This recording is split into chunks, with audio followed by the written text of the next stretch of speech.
Salut Florent, merci pour ta vidéo. C'est super que tu aies passé le cap. Et puis effectivement, c'est un exercice pas facile et j'espère qu'on va continuer. J'ai bien écouté ta vidéo.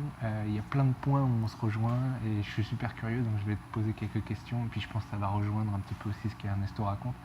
Le point qui m'intéresse le plus là en ce moment, c'est ta relation avec les autres. Tu disais, j'ai des camarades que je considère comme une famille, puis tu dois interagir avec eux, tu as repéré chez eux des formes de domestication, des formes d'aliénation, donc tu es capable de repérer des jeux sociaux, des influences, de la manipulation. Et qu'est-ce qui se passe? J'aimerais savoir qu'est-ce qui se passe quand tu interagis avec eux. Est-ce qu'ils le prennent bien? Est-ce qu'ils te prennent au sérieux? Est-ce qu'ils s'en foutent? Est-ce qu'ils se foutent de ta gueule? Comment ça fonctionne justement cette relation-là? Puisque toi, tu as commencé à prendre du recul et puis tu es capable de voir des phénomènes. C'est un peu comme quand tu discutes avec un pote qui est dans une relation de couple foireuse et puis que tu vois qu'il y a des comportements qui sont pas normaux et qui fait qu'il devrait changer. Et au final, tu t'aperçois qu'on a beau discuter 20 fois, 30 fois, il ne change pas de comportement.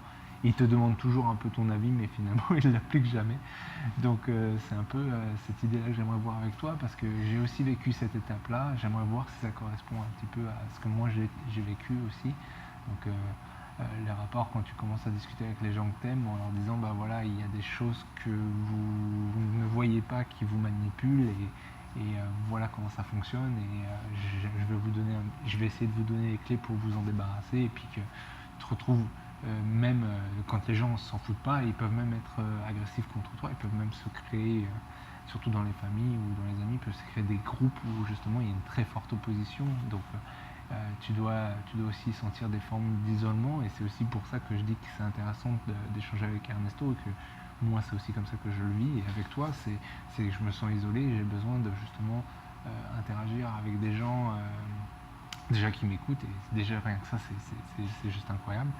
Donc c'est pour ça que je suis très curieux de connaître ton expérience et de voir comment tu vis ça, comment tu gères ça. Puis aussi, si tu vois, ça revient un petit peu à ce que dit Ernesto dans ses vidéos publiques, tu vois. Pour moi, après, la psychologie à deux balles, mais pour moi, Ernesto, c'est un grand humaniste, donc quelque part, il aime les gens, et je pense qu'il a passé beaucoup de temps à essayer d'aider les gens, à essayer de leur faire comprendre des choses, et que, à mon avis, ça s'est retourné contre lui. Ça a été, à mon avis, assez violent, qui fait qu'en évoluant, en maturant, il a commencé à créer des partitions en disant, bah voilà, il y a ceux que je peux aider parce que quelque part ils veulent être aidés, puis il y a ceux qu'on ne peut pas aider, qui est la masse complète, les abrutis de Netflix, etc. Je pense que c'est comme ça que c'est venu sa pensée, et peut-être que lui aussi pourra nous en parler, de justement ce rapport à l'opposition ou pas, en fait, avec les gens qui nous entourent. Donc voilà, je te remercie Florent, je suis très content, et j'espère qu'on va continuer, j'espère que d'autres aussi partager et discuter, on va voir si on vit la même chose ou pas. Donc merci les gars, et puis à très bientôt.